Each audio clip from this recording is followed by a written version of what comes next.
Bible views on the news. Let's start with the Bible and the Word of God says about immigrants. Psalm 146:9.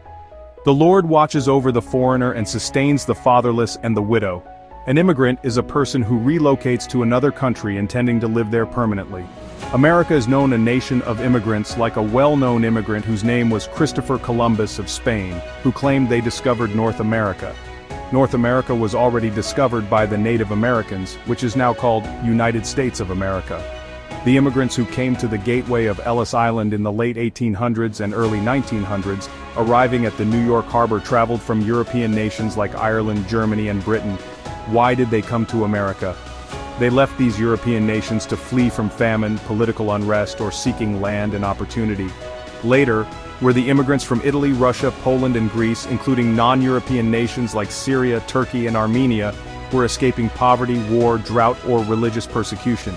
Get this and hear this loud: 0.40% of the US population today traces at least one ancestor to Ellis Island.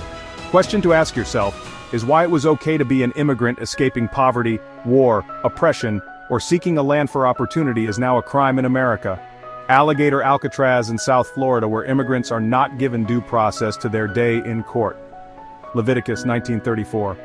The foreigner residing among you must be treated as your native born, love them as yourself, for you were foreigners in Egypt. Tax dollars being used to finance ICE to deport and imprison tax-paying and productive immigrants into other countries where they have no family or familiarity. There is a similar story in the book of Esther where Haman, who asked the king of Persia for 10,000 talents to start a small army of men to get rid of the immigrants from their land. Same immigrants that had been productive and a blessing to the king's land. Bible says in Exodus 22:21, "Do not mistreat or oppress a foreigner, for you were foreigners in Egypt."